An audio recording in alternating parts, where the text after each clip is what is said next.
All right, guys. Well, if you just joined us for our catechism question, which was the 17th question in the New City Catechism, what is idolatry? I wanted to jump in a little bit more on the theme of worship, the theme of idolatry, and how both of those things are transformative. One, transforming us to be children of God and to live in God's kingdom, and the other really transforming us to be like the world. And so we're gonna look at Psalm 115. If you want to jump over there, you can. But I just want to point out something, and it's this, that we are made to worship, and we are made to reflect God's image. You could go back to Genesis and look at that. You can look at other Bible passages, but we are made for the purpose of worship, and worship is transformational. I want that really to sink in. That's the key there.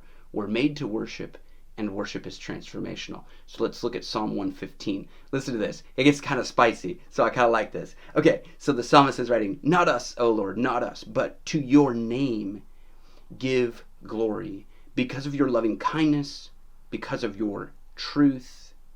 Why should the nations say, where now is their God?" Interesting question, and it comes to this. In the ancient world, you could carve a figurine, you could make an image, you could make an idol, and you could see that. Let's just make this water bottle the thing, right? I can see the water bottle. But what about Yahweh? What about this God who is unseen? Where is he? How can you trust in a God you don't even see, right? So they're saying, where now is their God? But our God is in the heavens. He does whatever he pleases. Their idols are silver and gold. The work of man's hands. You can go back to Romans chapter 1. We just talked about that, right? This is whatever is in the created world. Their idols are silver and gold, the work of man's hands. They have mouths, but they cannot speak. They have eyes, but they cannot see. They have ears, but they cannot hear. They have noses, but they cannot smell. They have hands, but they cannot feel. They have feet, but they cannot walk. They cannot make a sound with their throat. And this is where it gets spicy. Those who make them will be like them. Notice that. Those who make them will be like them. When I create an idol for myself to worship, I become like that idol. And what the psalmist is saying is, when we participate in any worship, it's not the true worship of the one true God, and we replace that with some form of idolatry, we become mute, we become blind, we become deaf, we cannot smell, we cannot feel, we cannot walk, we cannot make a sound with our throats. They're saying you cannot speak, you become like what you worship. And that is key. So let's jump over to Romans 12. Well, as we go to Romans 12, if you haven't watched the other video that we did on the topic of idolatry, looking at Romans chapter 1, you can also put in Romans chapter 1 here because it deals with similar themes. But look at Romans chapter 12. "Therefore I urge you, brethren, by the mercies of God, to present your bodies as a living sacrifice." Okay, so we're in that territory of worship already. "Acceptable to God, which is your spiritual service of worship. And do not be conformed to this world." Let's go ahead and just do the whole thing right there.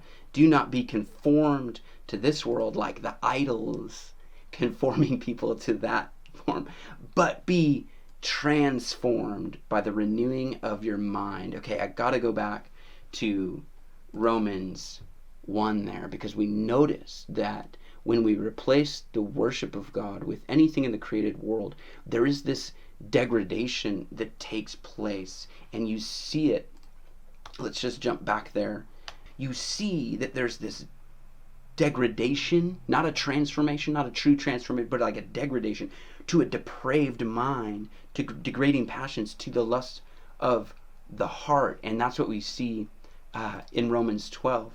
Transformation happens in the mind. Be transformed by the renewing of your mind, so that you may prove what the will of God is, that which is good and acceptable and perfect. And I think that when we get back to that true worship, just as the person who is making the idol becomes like the idol, when we worship the one true God, the true and living God, we become people of the truth, and we become people who are alive, who are truly alive. We are transformed by the renewing of our mind.